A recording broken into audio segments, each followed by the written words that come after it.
Alright, what's up guys? It's time to talk about what I think is one of the most important aspects of practice and development, and that's attitude.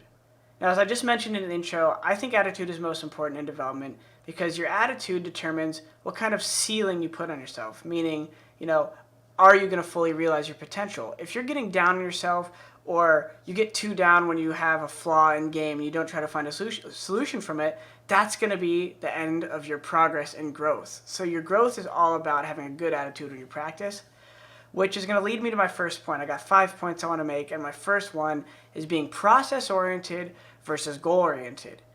Now, it's okay to have a goal, but it's very, very important and imperative to focus on the process. You might want to get to the certain rank in game or have a certain frag count every game, but it's not realistic until you focus on each aspect that makes up your game.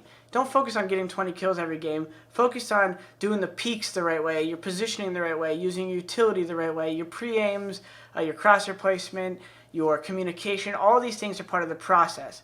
And at every stage of your development, you're going to focus and find and acknowledge different weaknesses and different strengths. And you need to acknowledge both. What am I doing great at? What am I doing bad at? So that's part of being process-oriented, guys. Focus on the process.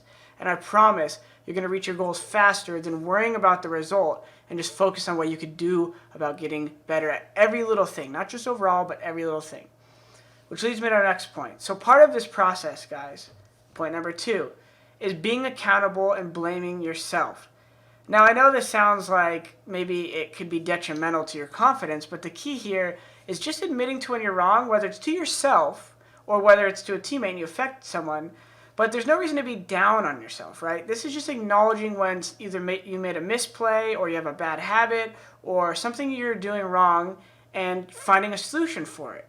And that's the biggest part about this whole process is finding issues, finding solutions. Acknowledge your strengths and acknowledge your wins. Those are big parts, and that's part of the confidence.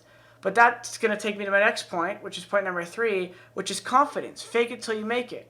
Blaming yourself could be tough because you feel like, oh man, I'm always getting down on myself, I'm always focused on my mistakes.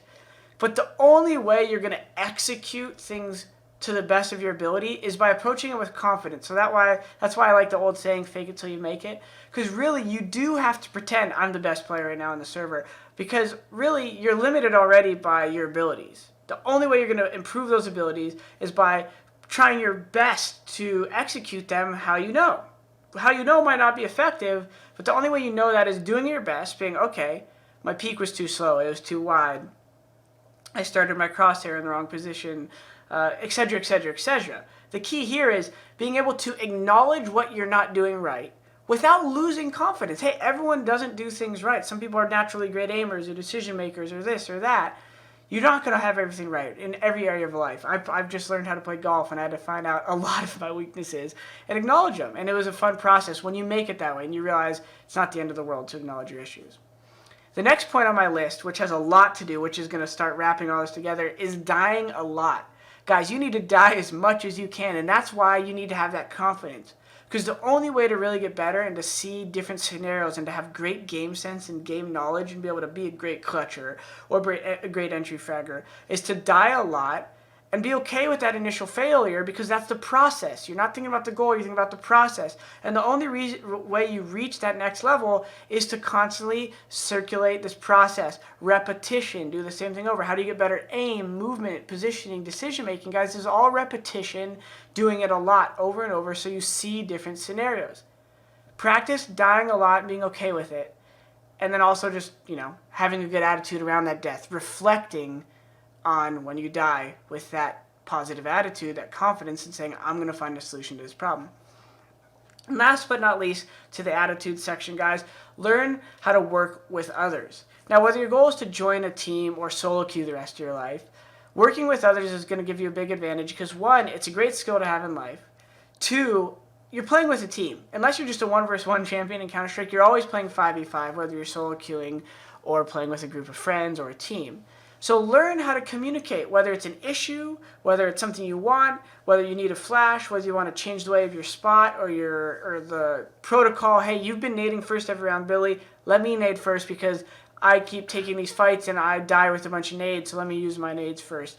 Or you have a problem with someone, how they peek. Guys, learn how to communicate without being aggressive with someone. Hey, this is what's happening to me in this area. Your tone is important. Learn how to talk to other people and talk about your issues without it being a big emotional fit. It's a big part of acknowledging your issues. It's another one saying, I might have got someone else killed or they might have got me killed, but not condemning them or yourself and just trying to find a solution. All right, guys, I hope that helped.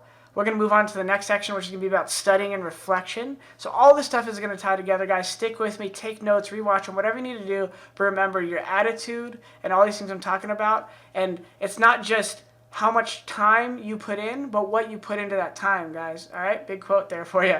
See you in the next video.